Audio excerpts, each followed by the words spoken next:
Hello tomato fans, welcome to the 2020 tomato growing season.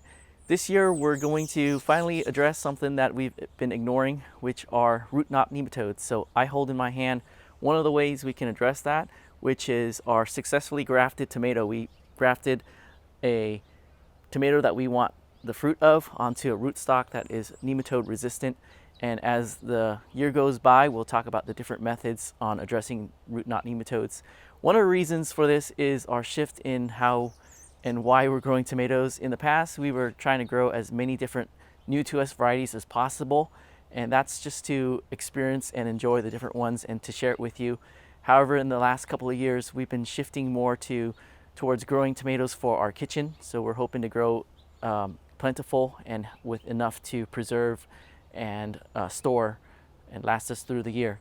So we'll still continue to grow new varieties to us, but we're going to grow fewer of those. This year, we're concentrating on the Italian varieties, which I've found are really great cooking tomatoes. So we have a new to us Italian variety that we're growing, and then we're repeating a lot of the other ones that we found are really tasty and practical. So we'll look at what those are. We're in mid-May, and this is our bed of Roma tomatoes. It's the only indeterminate variety that we're growing. And if there was only one variety that we can grow, it would be the Roma tomato, because it's very practical. You can use it fresh for salsas, or you can cook with it as a paste tomato. We've been getting really good temperatures for our tomato blossoms to set into fruit. We've gotten 70s and low 80s.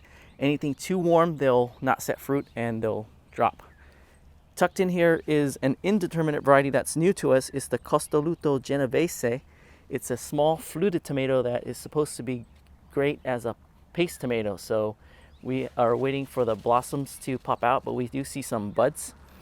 And in the other bed that's nearby, we have tomatoes that are the indeterminate variety, and we're growing them as single stem tomatoes. And out in front is this one that we're growing more of because it's a really practical paste tomato. It's the ox heart, or otherwise, more specifically, the Cru de Bue, which is Italian for heart of ox. It produces these giant tomatoes that are good and meaty, and a couple of them will make sauce for a family of 4. So their giant blossoms is a good indication of how big the tomatoes are going to end up. So we have some blossoms on this plant here, and next to it is a new to us variety. It's a hybrid variety. We're growing this because it's root knot nematode resistant, and it's supposed to produce well through the summer when the root knots are most active. So we're very excited to see how it does. It's pretty much our control plant. It makes some large slicing tomatoes. So we have this ox heart here next to this hybrid tomato, and when we were talking about that grafted tomato, well, we took this guy and put it on top of that. So that's what we're doing with that grafted tomato.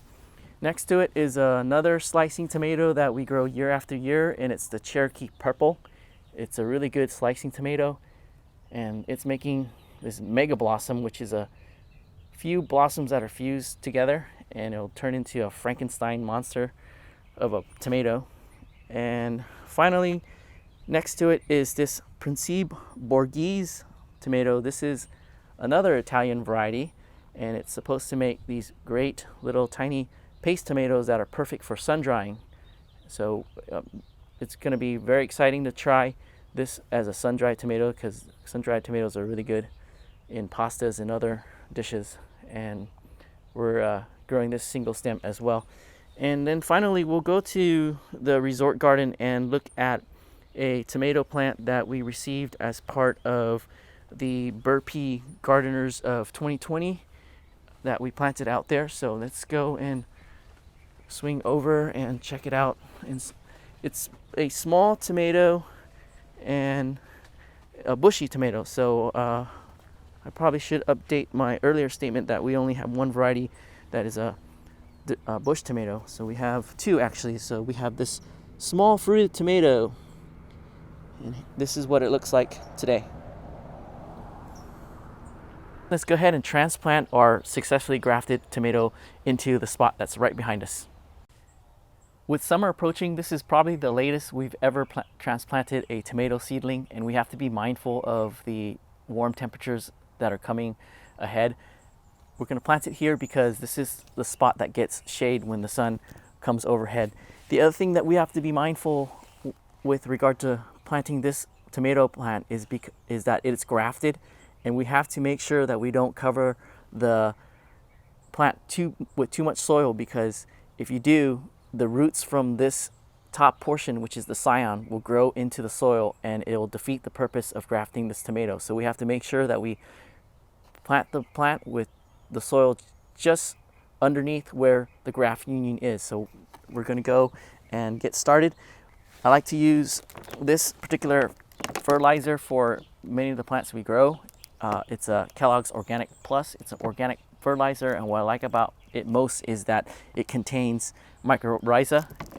So first we're going to dig a hole and put some fertilizer in there, and then we'll fill our hole back in and get this tomato plant in its home.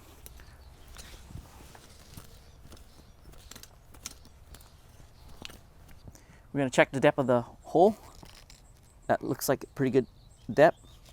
So we're going to dig some more and then mix in the fertilizer.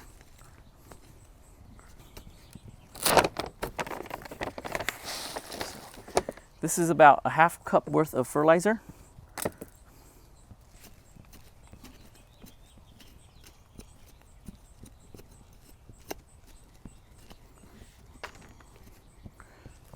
We're going to take our tomato plant and get it out of the pot and put it into the soil. I'm going to backfill.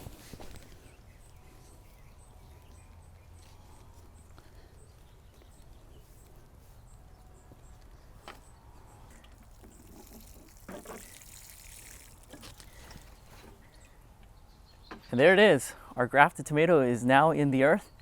We're going to see how it's doing. We'll provide updates.